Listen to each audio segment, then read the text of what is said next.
Ці варта чакаць ядравага удару па Еўропе з тэрыторыі Беларусі? Што паказала яўка на выбарах у каардынацыйную раду?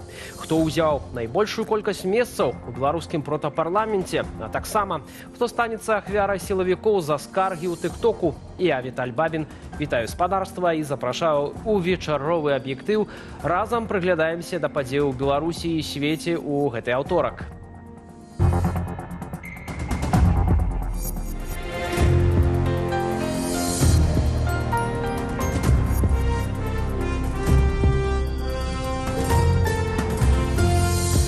Расія адпрацоўвае ядравыя ўдары з беларускай тэрыторыі. Пра падрыхтоўку выкарыстання ядравых ракетаў афіцыйна заявіла расійскае міністэрства абароны. Беларускія вайскоўцы абвесцілі адмысловы трэнінг яшчэ учора, і вось цяпер Крэмль выводзіць вучэнні на новы маштаб. Суседнія краіны занепакоеныя і заклікаюць да ўзмацнення санкцыяў, а эксперты прагназуюць магчымую эскалацыю з выкарыстаннем ядравай зброі. Працягне тэму Зміцер Смак. Российские НПЗ и оборонные заводы клубами черного дыму сигнализуют усяму свету, что украинские дроны и ракеты пишут новую военную сторонку, вельми непривабную для Москвы. Смотрю в окно и просто вижу это. Дарэчы, нават российскую столицу не здолели оборонить, да и на фронте украинская армия уже вызволяя ранее покинутые города и вёски. И вось праз незадоволенные крики российских пропагандистов загрукотали моторы «Искандеров». 64 тысячи асабовага складу і амаль 8 тысячаў адзінак узбраенняў. Крэмль дастае ядравую булаву як апошні козыр, сцвярджаюць эксперты. Бо варыянты два – спыняць вайну альбо павышаць стаўкі. Виток эскалации, праз массовую мобилизацию, праз долучение Беларуси як плацдарма для того, чтобы ствараць пагрозу на додатковых фронтах, в тым ліку супраць краін Европы. Пра пагрозу менавіта Еўропе сёння ў сацыяльных сетках заявіў былы палітвязень, вайсковец-ракетчык Мікалай Статкевіч. Усе ж разумеюць, што пачатак ядравага нападу будзе замаскаваны пад такое трэнаванне. Таму само трэнаванне ўжо ёсць пагрозою ядравым нападам. У першую чаргу Украіне і суседнім краінам НАТО. Менавіта з перавозкі ракетаў і пачынаецца сапраўдная ядравая атака, сцвярджае былы ракетчык, але да Амерыкі з Беларусі не дацягнуцца. Калі разглядаць магчымую пагрозу, то размешчаныя на расійскіх іскандэрах ракеты могуць трапіць з беларускай тэрыторыі па ўсіх суседніх краінах. У найбольшай небяспецы Украіна, Польша і краіна Балтыі. Сваю занепакоенасць ужо выказалі дэпутаты літоўскага Сейму. Мы должны все время быть бдительными, потому что Россия очень много в прошлом декларировала, что они не используют ядерного оружия, и были соответственные переговоры и так далее. А сейчас просто показывают границы страны НАТО, что они могут и есть готовы использовать ядерное оружие. Украінскія дыпламаты заклікаюць да новых санкцыяў, а вайсковыя эксперты малююць сцэнар баявога адказу на любую эскалацыю з беларускага боку. Полк Костюся Калиновского. Вот вам оружие столько, сколько сможете унести. Возвращайтесь через Киевскую область, через Вильчу Александровку, что там, Мозырь. Давайте двигайтесь назад и давайте сносите этот режим. А мы поможем. Што да расійскай ядравай зброі, яе наяўнасць у Беларусі заходнія дыпламаты называюць галоўную перашкодою да паляпшэння стасункаў. Путин выхваляется стварэннем у Беларусі пляцовак для запуску ракет і новых месцаў захоўвання тактычных ядерных боегаловак. Гэта непрыязныя дзеянні Беларусі ў адносінах да нас. Калі б гэтыя снарады былі ў руках беларусаў, то можна было б казаць пра пэўную абаронную гарантыю. Але расіяне кажуць, што цалкам кантралююць сваю зброю і, паводле экспертаў, беларускім хаўруснікам не дазваляюць нават яе перавозіць. Таму, калі Расія пастановіць запусціць ракеты з Беларусі, то сцэнар будзе як падчас халоднай вайны. Калі б Савецкі Саюз запусціў ракеты з камуністычнай Вугоршчыны ці Чэхаславаччыны, то НАТО біла б у адказ менавіта па іх, а не па Маскве.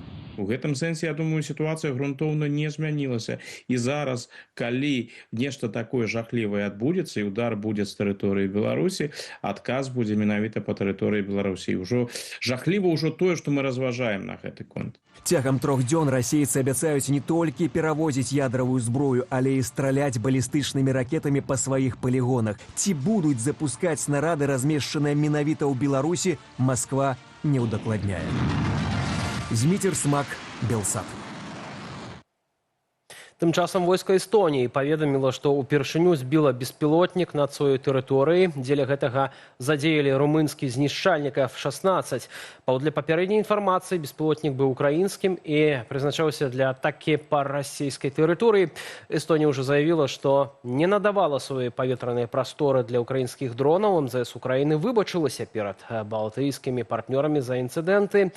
Сёння ж паветраную трывогу абвяшчалі адразу ў шэрагу раёнаў Латвіі. Напярэдадні там таксама фіксавалі залёт БПЛА.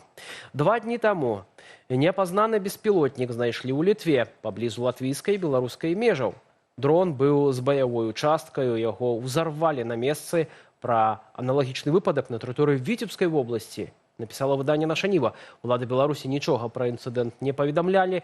Сёння ж расійская выведка выпусціла прэс-рэліз пра тое, што Латвія быццам надала сваю тэрыторыю ўкраіне для запускаў БПЛА па Расіі. Улады краіны назвалі гэта хлуснёю.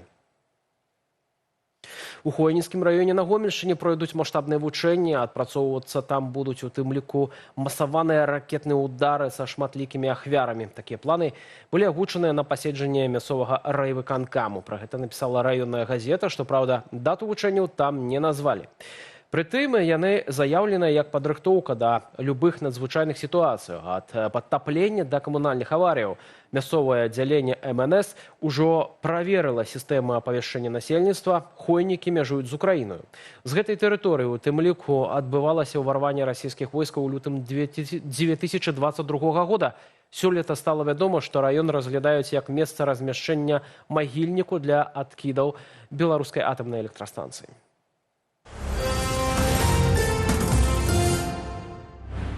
Выбары ў каардынацыйную раду 4-го склікання завяршыліся. Паводле папярэдніх вынікаў, удзел у іх узяло значна менш чалавек, чымся на папярэдніх выбарах. Пры гэтым права голасу тэарэтычна мелі амаль 7 мільёнаў беларусаў. Як размеркаваліся галасы і што азначае такая яўка для дэмакратычнага руху, глядзіце ў матэрыяле Уладзіслава Корсака.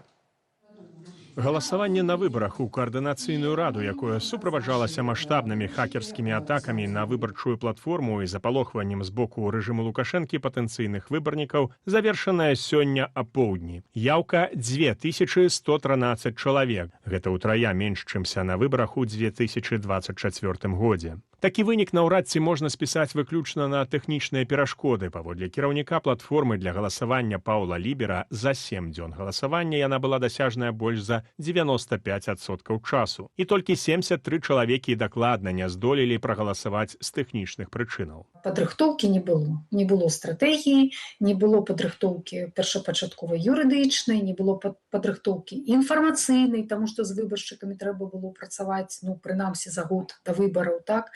Калі там не кропкава галасуеце там за наш спіс, так, то агулам патлумачыць выбаршчыкам, навошта гэтыя выбары, чым яны каштоўныя, што там гэты орган сябе ўяўляе. У сваю чаргу сілавікі Лукашэнкі прыкладалі вялікія намаганні для зрыву выбараў УКР і запалохвання патэнцыйных выбарнікаў. Напрыклад, паводле арганізатараў, праз так званыя DDoS-атакі на сістэму галасавання прыйшлося больш за 24 мільярды запытаў і 68 тэрабайтаў трафіку. Праўладныя ж тэлеграм-каналы публікавалі відэа, нібыта затрыманых нават за ўваход на платформу для галасавання беларусаў. Запалоханае грамадства беларускае, нават тыя людзі, якія знаходзяцца за мяжой у бяспецы, яны не толькі прагаласаваць баяцца, яны баяцца выйсці на нейкі мітынг, на акцыю, падтрымаць тых жа актывістаў, незалежныя медыа. Паводле папярэдніх вынікаў найбольш мандатаў 34 з 80 атрымала кааліцыя Паўла Латушкі і руху за свабоду. На другім месцы спіс «Еўрапейскі выбар» 11 мандатаў. Па 8 месцаў атрымалі спісы «Воля» і «Наступ». Блок «Закон і правапарадак» мандатаў не атрымаў. Агулам у выбарах бралі ўдзел 9 спісаў і больш за 170 кандыдатаў. З 9 зарэгістраваных выбарчых суб'ектаў 8 атрымалі мандаты. Мы будзем глядзець далей, ці будуць нейкія скаргі, апеляцыі на гэтыя вынікі з боку выбарчых суб'ектаў. І для гэтага ёсць літаральна адпаведна палажэнню аб выбарах 2 дні, каб гэтыя скаргі накіроўваць, і камісія іх разглядала. Ну і пасля гэтага ўжо будуць абвешчаны канчатковыя вынікі. Аднак, паводле экспертаў, нават без кібератак і запалохванняў галоўным выклікам застаецца наяўнасць даверу беларусаў да дэмакратычных структураў у выгнанні. У гэтым выпадку канкрэтна да каардынацыйнай рады. Калі лічыць, што гэта нейкі протапарламент, нейкая структура, якая можа працаваць як дзяржворган нейкі, то тады, безумоўна, гэта правал. На мой погляд, больш рацыянальна разглядаць як песочніцу, такую, ведаеце, тэставую пляцоўку, дзе мы можам паглядзець на, можа, будучых палітыкаў, можа, дзейсных палітыкаў, якія зараз выказваюцца ад імя беларусаў, то, на мой погляд, гэта дастаткова паспяховы вынік. Падчас так званых прэзідэнцкіх выбараў у 2025 годзе ў Беларусі ЦВК налічыла 6 903 994 выбарнікі. Атрымоўваецца, што яўка на выбары ў каардынацыйную раду склала 0,03% ад гэтай лічбы. Владислав Корсак, Белсад. У Магілёве сілавікі зладзілі рэйд па кватэрах людзей, якія ў 2020 годзе бралі ўдзел у акцыях пратэсту. Пра гэта піша шэраг выданняў са спасылкамі на крыніцы. Паводле іх у кватэрах робяць імітацыю ператрусу і забіраюць гаспадароў у аддзяленне міліцыі. Там з імі праводзяць прафілактычныя гутаркі, прымушаюць падпісаць паперу аб адказнасці за ўдзел у імаверных будучых пратэстах. Пасля гэтага затрыманых адпускаюць, бо тэрміны даўніны паводле артыкулу, якім улады караюць за ўдзел у пратэстах, складаюць толькі 5 гадоў. То бок тых, хто выходзіў на вуліцу ў 2020-м, не можна прыцягваць да адказнасці. Тым часам у Гомлі невядомыя маладзёны ходзяць па кватэрах і заклікаюць гараджанаў не камунікаваць з суседзямі, у якіх сваякі паводле палітычных матываў з'ехалі за мяжу. Маладзёны не называюцца. А супраць Сергея Міхалка распачалі спецвядзенне, яго збіраюцца судзіць завочна. Музыку інкрымінуюць распальванне варожасці і знявагу Лукашэнкі. Паводле кожнага з гэтых абвінавачанняў яму пагражае да 5 гадоў зняволення. Лідара гуртоў Ляпіс Трубецкі, Брута ды Дрезет заклікаюць з'явіцца ў Менску ў Ленінскі раённы аддзел следчага камітэту. У вышуку ў Беларусі Сергей Міхалок ужо з пачатку мінулага года, тады яго вінавацілі толькі ў зняvaзе Лукашэнкі. З 2015-го музыка жыў ва ўкраіне, а ў 2022 пераехаў у Эстонію. У лукашэнкаўскім спісе экстрэмісцкіх матэрыялаў ужо ёсць відэакліп «Не быць скотам» кампазіцыі «Не жадаю», «Лукашэнко» і «Ухадзі». Гэта далёка не адзіны выпадак ціску на дзеячаў культуры ў Беларусі. Са звестак беларускага пэну станам на сярэдзіну траўня ў зняволенні з палітычных прычынаў заставаліся не менш як 122 дзеячы беларускай культуры. Цягам траўня ў спіс экстрэмісцкіх матэрыялаў дадалі Тэрэдэс аккаунт гурта «Навібэнд», Інстаграм старонку музею імя Івана Луцкевіча і Фейсбук старонку загінулага ў зняволенні мастака палітвязня Алеся Пушкіна.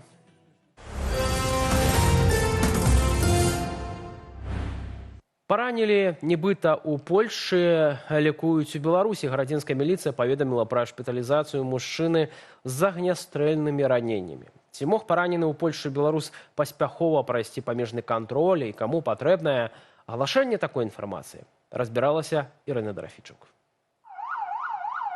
Управленне ўнутраных справаў Гарадзеншчыны паведаміла, што адзін са шпіталяў в области экстрана шпіталізавалі 60-гадовага мужчыну з агнястрэльнымі раненнями. По предварительной информации, указанные телесные повреждения в области головы и нижних конечностей мужчина получил, находясь в Республике Польша. Цяпер, паводле міліцыі, паранены ў цяжкім стане застаецца пад наглядам дактароў. Але наколькі верагодна, што чалавек з прынамсі 2 ранамі, адна з якіх у галаву, мог прайсці памежны контроль. Эти заявления вообще, в принципе, странные, потому что действительно, если человек пересекает границу, тут не только речь идет о белорусских таможенниках, но и о польских, которые должны были сразу же оказать помощь человеку, если идет речь именно о таких ранениях. Паводле кадраў, апублікаваных у тэлеграм-канале гарадзенскай міліцыі, немагчыма нават зразумець, ці існуе ўвогуле гэты чалавек, падкрэслівае Владимир Жыгар. Калі ж нават існуе? Безусловно, он мог получить ранение, естественно, не в Польше, но сказать, что это произошло в Польше, дабы, например, там не было каких-то более углубленных разбирательств со стороны так называемых белорусских правоохранительных органов. Ну, а система, в принципе, она не будет противоречить самому человеку, если он такое говорит, потому что в данном случае это для системы даже удобнее. Апроч звычайнай справаздачнай інфармацыі пра параненага, Максім Руды заявіў, што вінаватых знойдуць і прыцягнуць да адказнасці. Як вінаватых будуць шукаць у Польшчы, не тлумачыцца. Ірына Дарафейчук, Белсат. Скаргі людзей на чыноўнікаў, камунальнікаў ці працадаўцаў у аб'ектыве прапаганды на БТ дэбютавала новая праграма, якая абяцае аддзяліць праўдзівыя нараканні ад фэйкавых. Старшыня Савету Рэспублікі, у сваю чаргу, абяцае караць людзей за неабгрунтаваныя скаргі. Чыноўнікаў абавязвае рэагаваць на ўсе звароты насельніцтва. Ці чакаць зменаў да лепшага, высвятляла Юлія Цельпук. Скардзіцеся ў тык-ток на сацыяльныя праблемы, да вас пагрукаецца дзяржтэлебачанне з праграмы «В панедзельнік дайдзёт да Лукашенка». Першы выпуск быў не на карысць шматдзетнай магіляўчанцы Юліі, якая напісала ў тык-току пра тое, што яе фактычна звольнілі ў першы дзень пасля выхаду з дэкрэтнага адпачынку. Там реально была провокация, мы это понимаем прекрасно. Жанчыну абвінавацілі ў жаданні хайпануць, зарабіць на тык-току і папракнулі ў тым, што вынесла пытанне ў соцсетку. А почему решили обратиться, через ТикТок? Почему не письмо? Почему не приемы граждан? Много форм разных. І развязка нагадвае пакаяльнае відэа, якія губазік выціскае з затрыманых апозіцыянераў. Вот ваш идеальный исход для вас, вот что бы вы хотели? Я не знаю, что бы я хотела. Ничего не нужно уже, получается, все есть. У меня все есть. Праблема гераіні, аднак, засталася нявырашаная і вярнулася ў тык-ток. Вам бы так хайпануть. Вы ж таксама маці. Я цешуся, што ў вас ёсць праца. Згодна з ацэнкаю медыаэксперта, праект БТ не мае нічога супольнага з сацыяльнай журналістыкай. Гэта хутчэй інструмент кіравання інфармацыйным полем. Дзяржава выступае у ролі такога брамніка, які адныя скаргі прапускае, іншыя скаргі не прапускае. Вот гэтыя скаргі нам падабаюцца, яны правільныя, яны тычацца таго, дзе мы гатовыя штосьці рабіць насустрач. А вось гэтыя неправільныя. Дзяржава на ўсіх узроўнях узялася за скаргі беларусаў у сеціве. Пасля хвалі крытычных відэа з мінулай халоднай зімы, якое показала слабыя месцы сістэма УЖКГ і дзяржкіравання. Да, я читаю, кто там тиктокается. Пусть подписывают, у них есть такая возможность. Пасля чаго ён і старшыня Савету Рэспублікі вырашылі гэтую магчымасць абмежаваць. Все эти тиктоки все будут отслеживать и будут рассматривать эти вопросы, потому что я тоже сказала, люди должны отвечать, если дают недостоверную информацию. Раней гучала, што скаргі ў сеціве неабгрунтаваныя, калі не прайшлі праз усе кампетэнтныя органы. То бок чалавеку прапанавана звяртацца да ўладаў індывідуальна і ціха. Пры гэтым беларусаў пазбавілі пляцовак для публічных петыцыяў і скаргаў, як, напрыклад, Petitions BY. Про зворотную сувязь громадства легитимизует ту уладу, которая есть. После 2020 года все ж таки дать вольницу для нормальной зворотной сувязі яны не адважваюцца, але імітаваць яе робіцца все больш складана. Дзеля магчымасці паскардзіцца насельніцтву пакінулі партал 115 бел, вядомы адпіскамі, перакідваннем заявак паміж службамі і закрыццём нявырашаных праблемаў. Менавіта таму скаргі і перайшлі ў сацыяльныя сеткі. Юлія Цельпук, Белсат. Тым часам жыхар Лёзнінскага раёну запісвае відэазвароты ў соцсетках, у якіх апавядае, што яго падманам прымусілі падпісаць кантракт з расійскай арміяй і просіць вярнуць яго на радзіму. Любимая, люблю. От тебя теперь все зависит, от Министерства обороны Беларуси и России, чтобы меня на родину. Я хочу на родину. Я самовольно не подписывал контракт, меня обманным путем. Я даже не считал этот контракт. Мне не давали считать.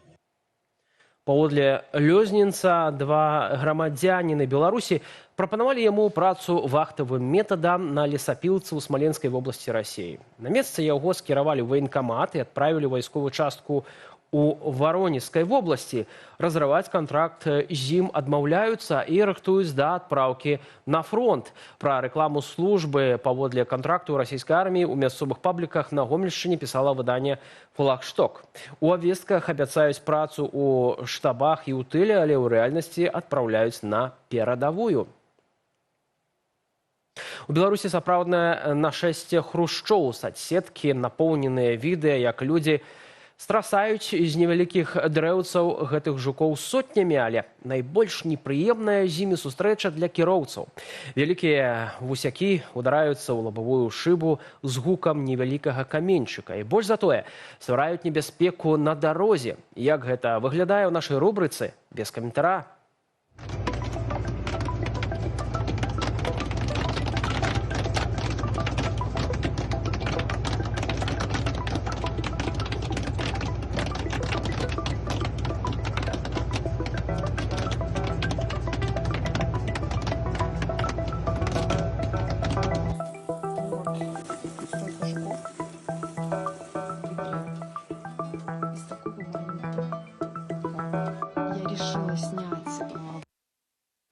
У аб'ектыве на сёння ўсё. Больш навінаў у нашых сацыяльных сетках і на старонцы belsat.ru. Разам з тым інфармацыйны вечар працягваецца і спадарства чакае традыцыйная студыя Белсат, якую мы правядзем разам з Юліяй Лабановай.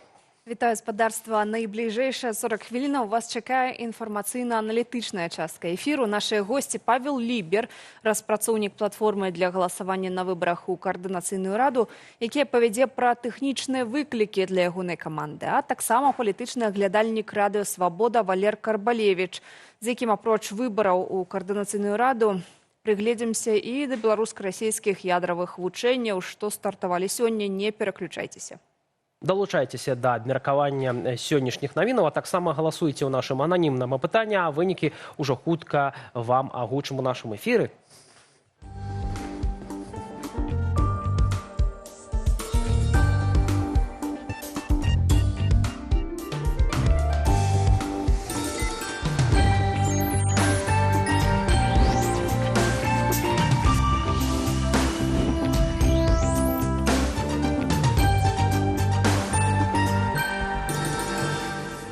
Прагаласавала на выбарах у Каардынацыйную раду нешмат людзей, крыху больш за 2000, і сёння ў вас пытаемся, чаму яўка на выбарах была такая нізкая. Варыянты адказу: страх за бяспеку спрацаваў, расчараванне ў дэмсілах, пастараўся рэжым, альбо ўсё разам узятае. Галасуйце. І вось першы варыянт, дарэчы, набірае большую колькасць галасоў, амаль 50% прагаласавала за той варыянт, які мы агучылі. То бок людзі сапраўды баяліся галасаваць. Ну і, уласна, падрабязнасці. Тэма, агучаная папярэднія вынікі сёлетніх выбараў у Каардынацыйную раду 4-го склікання. Колькасць удзельнікаў галасавання гэтым разам не дасягнула нават да траціны ад папярэдняй кампаніі.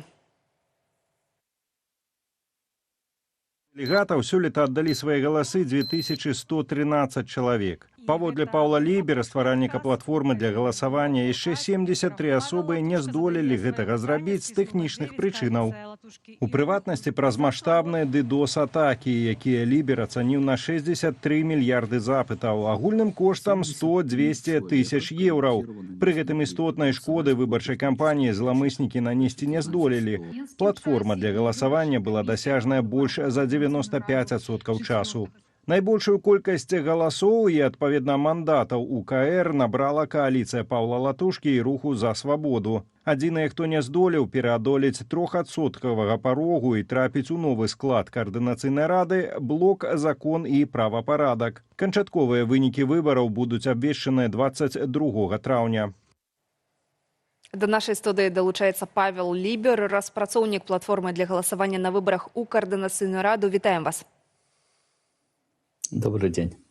Ну што ж, сапраўды, тэхнічная каманда пляцоўкі для галасавання ў Каардынацыйную раду сёлета сутыкнулася з беспрэцэдэнтнай колькасцю атакаў, 24 мільярды DDoS-атакаў. Ці можаце распавесці пра ўзровень падрыхтаванасці гэтых атак, з чым вам давялося працаваць, на што рэагаваць? На самом деле это было достаточно удивительно даже для нас, потому что когда 2 года назад проходили выборы, ничего такого не было. Тоже были DDoS-атаки, но они были масштабами, я бы сказал, в 10-20 раз меньше. и не приносили каких-то особых хлопот, потому что они достаточно легко отсеивались Амазоном, Гуглом. Мы используем комбинации разных клауд-провайдеров, как бы у них достаточно надежная защита. И в этот раз как бы все было совсем по-другому. То есть в этот раз режим действительно подготовился. Они подготовили очень хорошую материальную базу явно. И, собственно, типы атак, которые были, это были достаточно, как бы, называется, качественные атаки, которые выглядят как посещение живых людей, которые пропускаются счетами.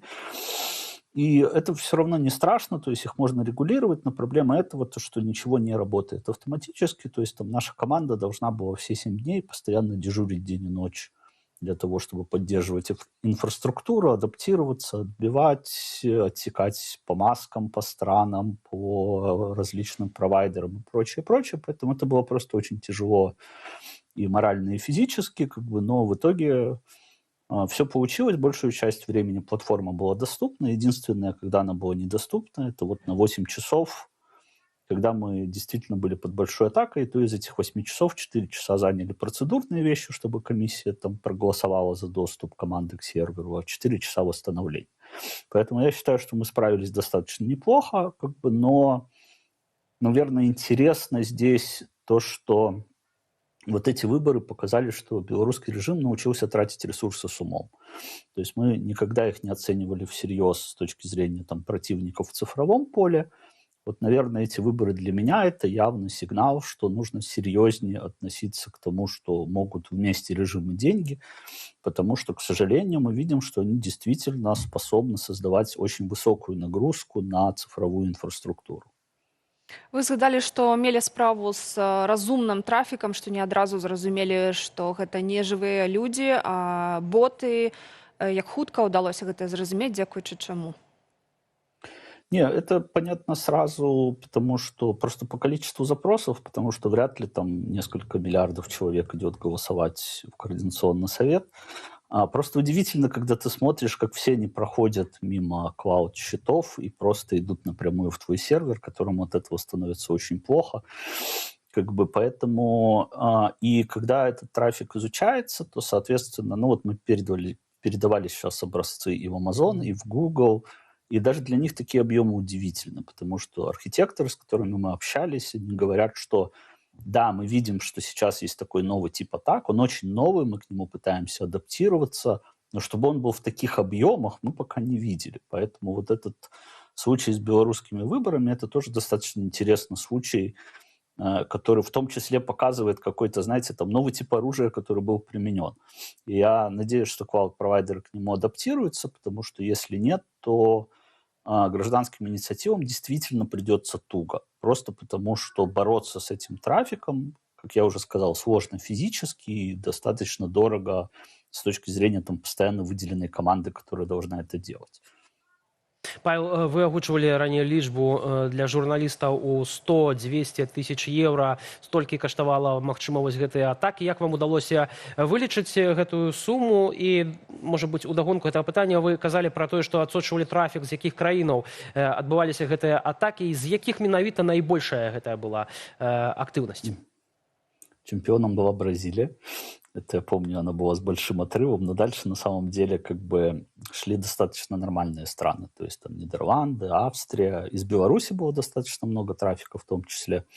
Ну, то есть обычно такие крупные ботнеты, они все-таки используют трафик из всех стран, и поэтому его тоже сложно на самом деле задерживать, потому что так или иначе из каждой страны что-то прилетает, и как бы ты боишься отсечь страны, в которых могут быть белорусы, которые хотят сейчас проголосовать. Поэтому у тебя всегда немножко как бы приоткрыта вот эта возможность нападения на тебя, просто чтобы не отсечь нормальных людей. Значит, по поводу подсчетов, на самом деле подсчеты очень условные, это важно понимать, потому что мы знаем количество запросов, их там около 24 миллиардов. Мы знаем примерно трафик, как бы, который считается условно легитимным для клауд-провайдеров. Это 68 терабайт для нашей DDoS-атаки, плюс отдельно нам влили несколько сотен терабайт в наш Google как бы storage bucket, где был сайт в самом начале. И, в принципе, как бы с учетом того, что мы знаем, что этот трафик легитимный, то известны цены на то, что называется residential proxy. Это то, что, собственно, способ маскировать этот трафик под легитимный. И если мы допустим, что у белорусского режима не было контроля ни над устройствами, которые его рассылали, ну и, соответственно, пришлось заплатить за этот трафик, тогда это худший сценарий, он дорогой. Он будет стоить на таких объемах действительно даже там по ценам черного рынка, ну, примерно там под 200 плюс тысяч. Если мы все-таки допускаем, что у режима есть какой-то партнер, например, Россия, Китай, Индия, страны, где такие мобильные фермы, это достаточно нормальная устойчивая история, которая использует это для себя, а я думаю, вариант именно такой, тогда, безусловно, это будет дешевле, но все равно заплатить придется. Тогда такие объемы будут стоить примерно там 100 тысяч. Оно может варьироваться туда-сюда, но я думаю, что незначительно. То есть тут скорее интересен сам факт, что на таких объемах это готовы были применять. Я не думаю, что эти деньги являются большими для режима, потому что тут многие пишут, что режим тратит огромный ресурс. Мне кажется, что если они 2 года готовились сорвать эти выборы, то для них это абсолютно там нормальный рабочий ресурс, и я думаю, что сейчас они будут там как бы получать себе медальки, говорить, вот видите, 2000 человек проголосовало, это мы. То есть поэтому я думаю, что это было интересное противостояние, нам удалось выстоять как бы к нашей чести, но при этом как бы я думаю, что вся эта история с атаками и с постоянными нападениями, они тоже создавала атмосферу страха, и вот ваше голосование, я думаю, подтверждает, что все-таки многие люди опасаются связываться с этой историей. Зрэшты, за варыянт пастараўся рэжым ніхто не прагаласаваў, так што можна гэтыя медалькі падалей кудысьці адсунуць ім.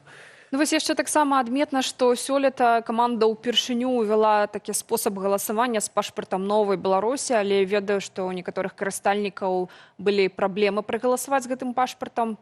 Дарэчы, ці ў некаторых або ва ўсіх, і як бы вы агулам акрэслілі супрацу з беларускім пашпартным цэнтрам, які дапамагаў верыфікаваць інфармацыю?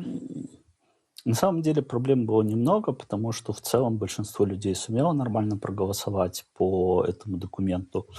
Проблемы возникали иногда у людей, которые там получали документ каким-то нестандартным образом, например, когда паспортный центр выезжал в другую страну, и, соответственно, там паспорт оформлялся чуть-чуть по другому протоколу, но мы быстро поняли, что такое происходит, адаптировались вместе с командой паспортного центра под это, и потом, собственно, люди смогли проголосовать.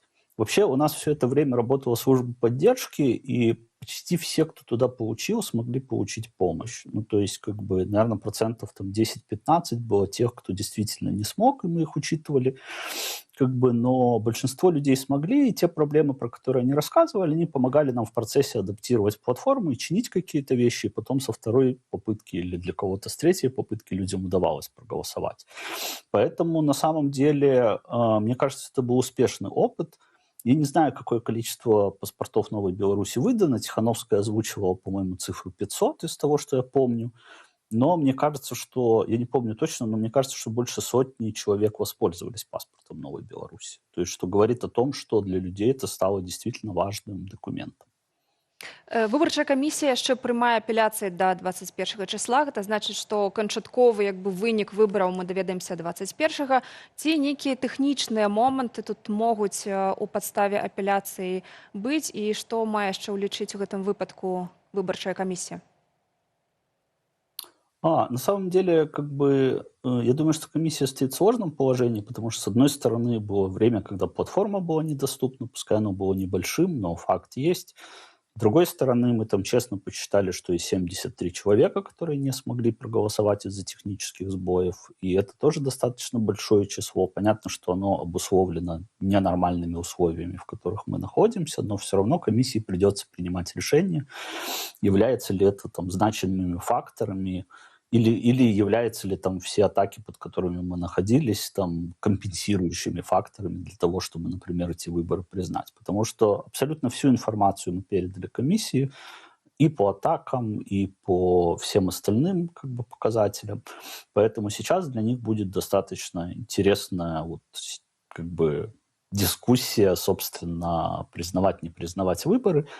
Я очень надеюсь, что независимо от того, признают или не признают выборы, но Координационный совет как бы увидит, что все-таки нету такой поддержки, которая была раньше, и произойдут какие-то изменения в этой организации. Это моя персональная надежда.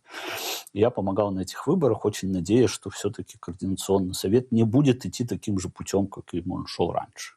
Ці вы маеце на ўвазе, што могуць быць перапрызначаныя выбары, перанесеныя на іншы тэрмін?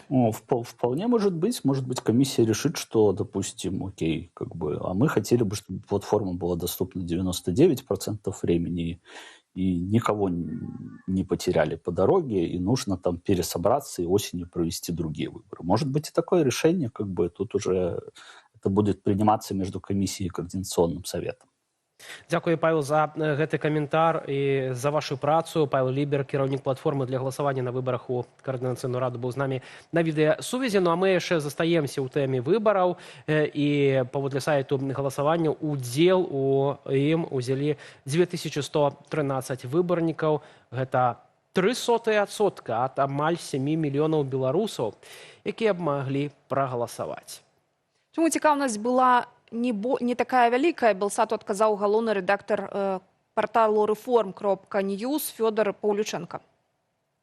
Калі лічыць, што гэта нейкі протапарламент, нейкая структура, якая можа працаваць як дзяржворган нейкі, то тады, безумоўна, гэта правал. Калі там некалькі тысяч чалавек галасуе, удзельнічае ў гэтым усім, то гэта, безумоўна, не паказвае, шмат хто просто не ўдзельнічаў у гэтых выбарах. Гэта беларусам цікава. Але калі разглядаць гэтую структуру, як, на мой погляд, больш рацыянальна разглядаць як песочніцу, такую, ведаеце, тэставую пляцоўку, дзе мы можам паглядзець на, можа, будучых палітыкаў, можа, дзейсных палітыкаў, якія зараз выказваюцца ад імя беларусаў, то, на мой погляд, гэта дастаткова паспяховы вынік. Ну а цяпер да нашага эфіру далучыўся Валер Карбалевіч, палітычны аглядальнік Радыё Свабода. Вітаем вас. Вітаю. Крыху больш за 2000 чалавек, якія прагаласавалі на выбарах у Каардынацыйную раду. А як бы вы патлумачылі нізкую цікаўнасць да гэтага палітычнага працэсу? Якія фактары, на вашу думку, маглі паўплываць?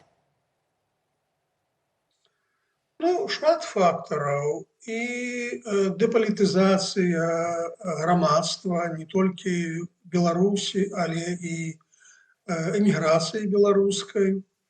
І актыўнасць уладаў, якія даволі эфектыўна маглі перашкаджаць правядзенню гэтых выбараў. Маю на ўвазе і досатакі, і рэпрэсіі, якія адбываліся ў самой Беларусі адносна тых кандыдатаў, якія балатаваліся ў Каардынацыйную раду. І галоўным чынам ўсё ж такі не гэта было тым фактарам, які перашкодзіў сапраўды высокай яўцы. Думаю, што гэтыя выбары, гэтая сітуацыя вакол Каардынацыйнай рады ёсць некім сімптомам, некім люстэркам агульнага крызісу, у якую апынулася беларуская апазіцыя. Беларуская замежжа, беларуская палітызаваная дыяспара. І прычына гэтага крызіса зразумелая. Няма пакуль на гарызонце некай стратэгіі пераменаў. Няма перспектываў дэмакратызацыі Беларусі. Гэта ўсе разумеюць, і у гэтай сітуацыі цікавасць палітыкі ўвогуле не веря ў магчымасць перамен, не веря ў дзейнасць тых інстытуцый апазіцыйных, якія існуюць, не толькі Каардынацыйная рада. Вось галоўная праблема. І з гэтай праблемай цяжка нешта рабіць, бо праблема ў тым, што апазіцыя ў замежжы не з'яўляецца сёння суб'ектам перамен у Беларусі. І гэта трагедыя, гэта драма, на якую паўплываць немагчыма. І справа не ў тым, што нейкія людзі ў апазіцыі, нейкія памылкі робяць нешта неправільна, магчыма, што і робяць памылкі, але галоўная прычына не ў гэтым. Прычына ў тым, як я кажу, што апазіцыя не з'яўляецца тым суб'ектам, які можа паўплываць на палітычныя працэсы ўнутры Беларусі. Яны будуць развівацца пад уплывам нейкіх іншых чыннікаў, вонкавых чыннікаў. Задача апазіцыі самазахавацца, захаваць дзейныя структуры, якія могуць рэалізаваць сябе ў момант некага крызісу, і спрабаваць упісацца у тыя тренды, якія вонкавыя тренды, якія ўплываюць на сітуацыю ў Беларусі. Вось так я бачу гэтую праблему. Спадар Валер, частка экспертаў называюць гэтыя выбары выбарамі кааліцыі Латушкі і Руху за свабоду, і ўжо нават назвалі вынікі гэтых выбараў піравай перамогай Паўла Латушкі. Ці ввогуле ёсць тады нейкі сэнс, нейкія ввогуле разважанні пра тое, хто патрапіў у гэтую каардынацыйную раду, а хто не патрапіў? Ну, сэнс ёсць. Ўсё ж такі гэта адлюстроўвае пэўную папулярнасць тых ці іншых палітыкаў у асяроддзі беларускай дэмакратыі, асяроддзі беларускай дыяспоры найперш. Вось, таму што Павел Латушка, ягоная каманда дамінировали і ў мінулым складзе, у трэцім складзе каардынацыйнай рады, ну, яны дамінуюць і па ўсіх прагнозах, і дамінуюць цяпер, таму тут усё заканамерна. Але я хацеў бы звярнуць увагу вось на што. Апошнім часам з-за кратаў выйшла шэраг вядомых палітыкаў апазіцыйных. І калі б яны балатаваліся ў каардынацыйную раду, магчыма, што вынікі былі б трошкі іншыя. Але мы бачым, што ні Павел Северынец, ні Марія Калеснікава, ні Віктор Бабарыка, ні Сергей Ціхановскі не ўдзельнічалі ў выбарах. Мікола Статкевіч знаходзіцца ў Беларусі. І таму мы з гэтага можам меркаваць, што поўнае адлюстраванне рэйтынгаў беларускіх палітыкаў гэтыя выбары не далі. Спадар Лібер нам казаў у папярэдняй размове, што, магчыма, будуць нейкія або рэформы каардынацыйнай рады, або, магчыма, не прызнаюць вынікі гэтых выбараў і будзе перанесенае галасаванне на восень, і тады, магчыма, сапраўды іншыя палітыкі змогуць далучыцца да гэтай ініцыятывы. Вось палітык Анатолій Лябедзька выказаў такую свою думку, што не разумее беларусаў, якія сталі хаўруснікамі рэжыму, бо не прымалі ўдзел у галасаванні. На вашу думку, ці ёсць і віна беларусаў, таксама, якія не хочуць падтрымліваць, ўсё ж такі прадстаўнічы орган беларусаў, хаця і ў замежжы? Я б не стаў вінаваціць беларусаў, не стаў вінаваціць электарат. Электарат той, які ёсць, народ той, які ёсць, іншага няма. І таму выказваць прэтэнзіі на адрас беларусаў, я думаю, што з палітычнага гледзяшча нерацыянальна.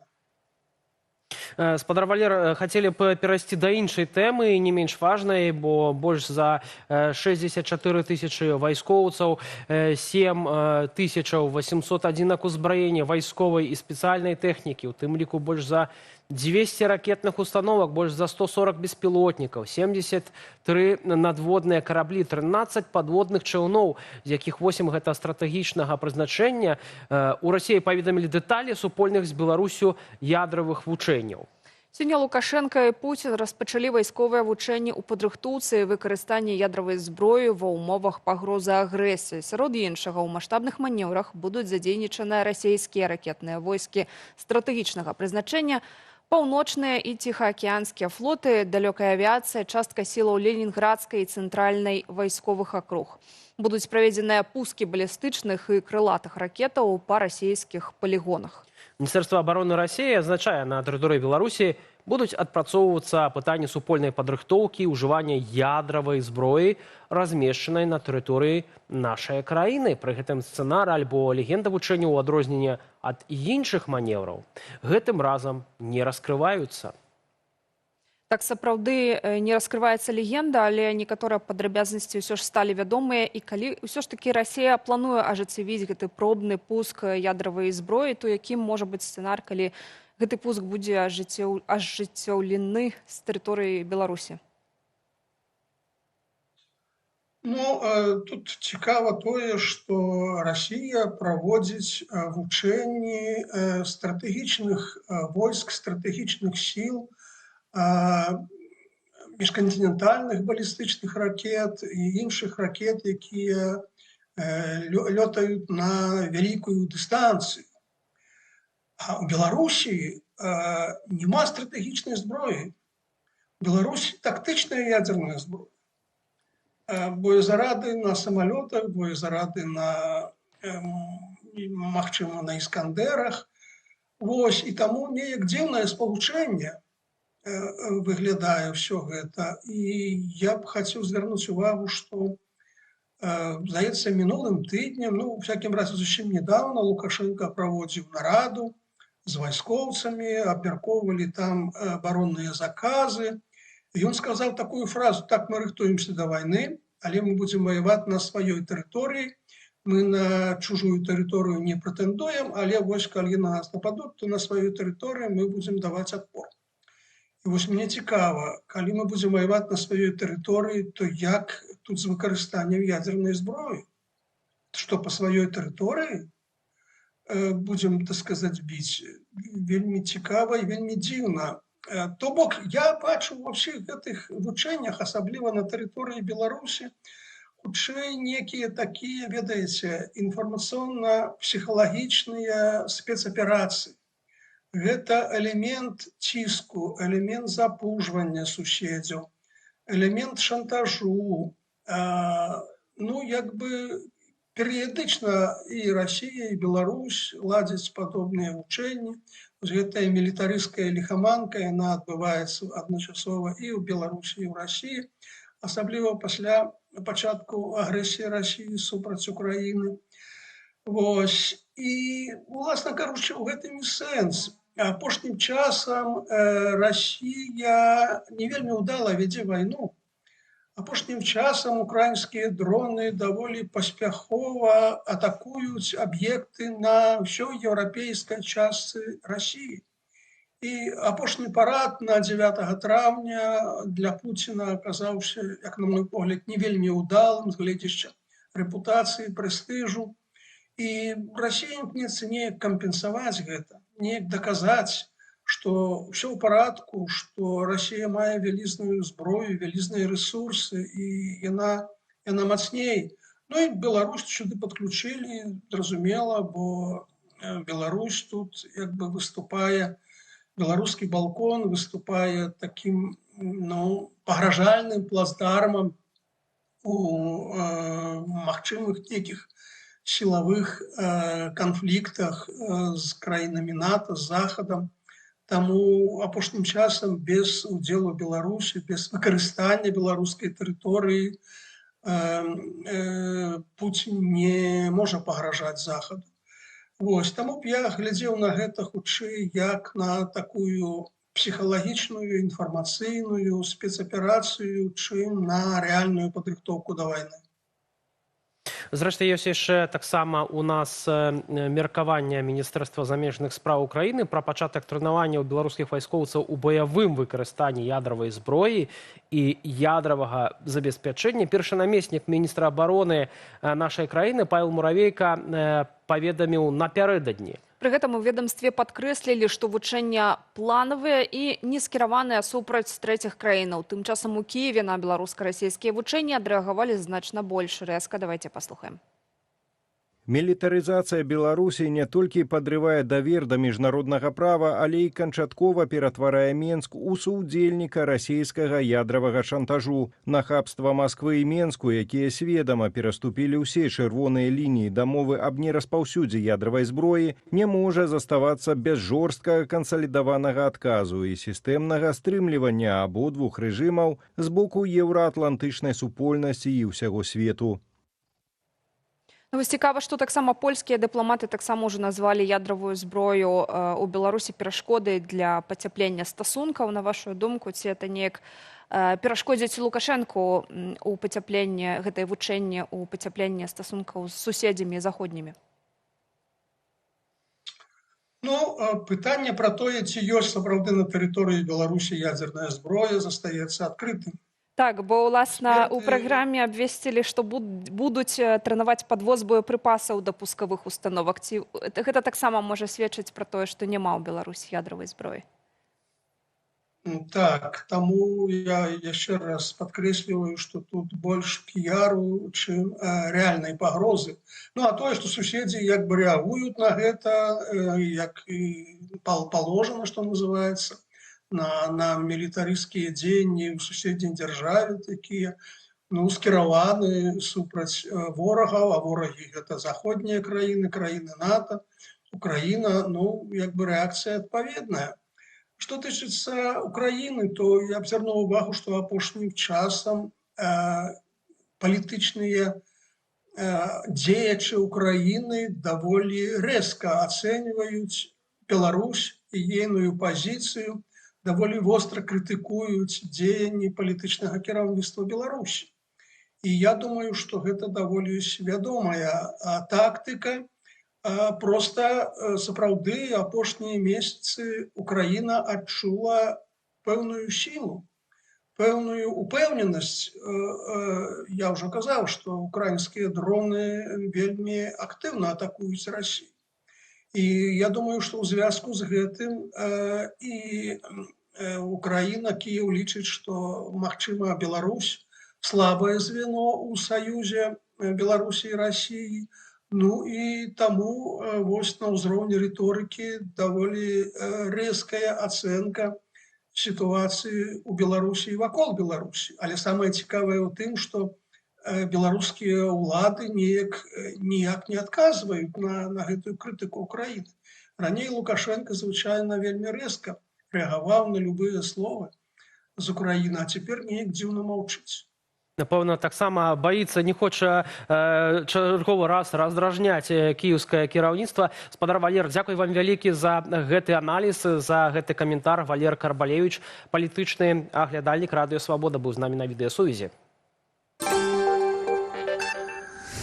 Перанесемся ў Брюссель. Там сёння адбылося паседжанне ваеннага камітэта НАТО на ўзроўні начальнікаў генеральных штабоў. На сустрэчы, сярод іншага, абмяркоўвалі адаптацыю і прагляд планаў супрацьпаветранай абароны Еўропы ў сувязі з вайной ва ўкраіне і правакацыямі Расіі ды Ірана. Гэтыя крокі вымушаныя, адбываюцца таксама і на фоне відавочнага аслаблення ролі ЗША ў альянсе. На паскарэнні працы еўрапейскага военно-промыслового комплексу жорстка настойвае галоўнакамандуючы сіламі НАТО ў Еўропе генерал Алексус Грынкевіч. Дарэчы, беларускага паходжання. Саюзнікі прызнаюць, бяспека кантыненту цяпер залежыць найперш ад сваёй уласнай моцы. На сувязі з намі з падрабязнасцямі са штаб-кватэры НАТО наш корэспандэнт Алесь Сіліч.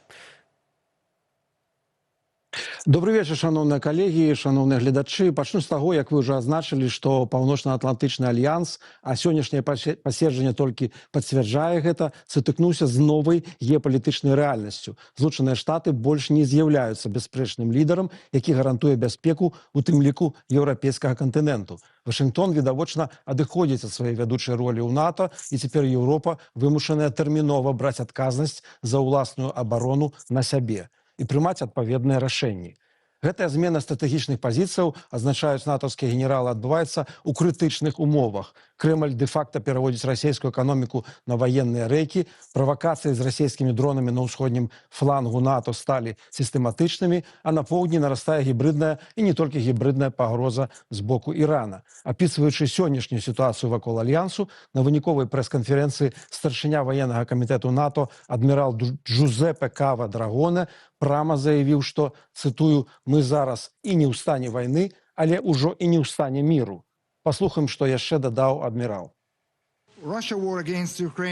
Вайна Расіі супраць Украіны ідзе ўжо 5-й год. Я быў ва ўкраіне 3 тыдні таму і магу пацвердзіць, што гэтая вайна застаецца жорсткай, мае цяжкія наступствы і наўпрост звязаная з нашай бяспекай. У той жа час нестабільнасць і гвалта захоўваюцца ва ўсім паўднёвым суседстве НАТО. Гандлёвыя шляхі застаюцца пад ціскам, энергетычныя патокі застаюцца неабароненымі, гібридныя пагрозы працягваюцца разам з кібератакамі, сабатажам, дэзінфармацыяй і зламысным выкарыстаннем новых тэхналогіяў.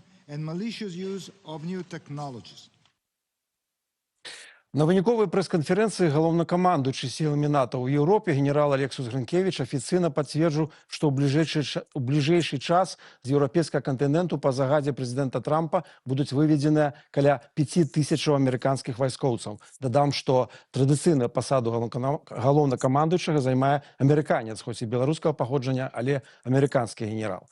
Гэта азначае, што еўрапейскі ваенна-прамысловы комплекс мусіць цяпер самастойна разганяцца значна хутчэй, бо расійская ваенная эканоміка працуе на поўную моц, а пагрозы сталі глобальнымі, што даказвае нядаўні перахоп іранскіх балістычных ракет у боку Турцыі. Менавіта для таго, каб ужо да 2035 года Еўропа магла ваяваць самастойна, Грынкевіч і патрабуе ад саюзнікаў падняць выдаткі на абарону да максімуму, які толькі магчымы. У межах гэтай падрыхтоўкі да магчымай будучай вайны Альянс, напрыклад, упершыню за дзесяцігоддзі цалкам перапісвае планы комплекснай супрацьпаветранай абароны, што стала рэакцыяй у тым ліку на расійскія беспілотнікі ў Польшчы, якія збівалі галандскія знішчальнікі F-35 у межах аперацыі «Усходні вартавы». У Брусэлі сёння адкрыта прызнаюць, разлічваць на Вашынгтон больш нельга, і цяпер ад краін Альянсу патрабуюць не проста дэкларацыяў, а неадкладных дзеянняў. Надышоў момант ісціны, дысцыпліны і рашучых дзеянняў. Нас сур'ёзна выпрабоўвалі апошнім часам, і мы даказалі, што здольныя сябе абараніць. Наша сіла стрымлівання і гатовасць сталі мацнейшымі, нашае ўсведамленне абвастраецца. Дзякуючы леташнім абавязанням саміту кіраўнікоў урадаў Альянсу наконт інвестыцыяў в абарону мы на правільным шляху. Але цяпер самае важнае зрэалізаваць гэтыя планы і забяспечыць пастаўкі зброі. Сёння мы, як кіраўнікі абароны краінаў НАТО, пастанавілі перагледзець нашыя планы, вайсковыя магчымасці і адаптацыю арміяў. Унутранага планавання удзельнікі сённяшняй сустрэчы тут у Брусэлі правялі асобныя кансультацыі і з ваенным камандаваннем Украіны, каб узгадніць канкрэтныя крокі па далейшай матэрыяльнай і ваеннай дапамозе. У цэлым жа вынікі паседжання дэманструюць, ваеннае кіраўніцтва НАТО гатовае да доўга канвенцыйнага супрацьстаяння са знешнім патэнцыйным ворагам і адначасова дэ-факта прымае стратэгію аўтаноміі. Фінальнае рашэнне генералу, у тым ліку будуць вынесеныя на зацверджанне падчас будучага саміту НАТО ў Анкары сёлета ў ліпені. Ну і напрыканцы коротенька дадам, на выніковай прэс-канферэнцыі я сёння ўвесь час трымаў руку, бо вельмі хацеў задаць пытанне галоўнакамандуючаму Грынкевічу наконт супольных тактычных ядзерных вучэнняў Расіі і Беларусі, якія стартавалі акурат сёння. Аднак чарга да мяне, як кажуць, так і не дайшла, а іншых калегаў гэта тэма, на жаль, чамусьці не зацікавіла. Калегі. Шкада, Алесь Сіліч са штаб-кватэры НАТО быў з намі на відэасувязі. Дзякуй вялікі, Алесь, табе за гэтыя падрабязнасці. Ну, ўжо цяпер наша сталая рубрика «Жыццё рэгіёнаў», якую мы робім разам з БГ-медыя. І для пачатку перанесёмся ў Віцебск, дзе ў адной з крамаў Еўроопту разгарнулася сапраўдная драма.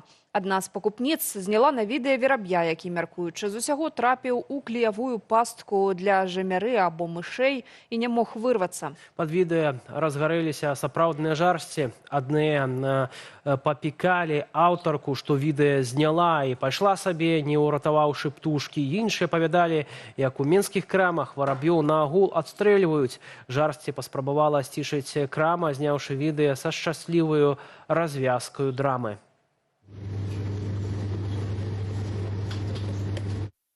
Поймала птичку на работе, забилась, не смогла вылететь.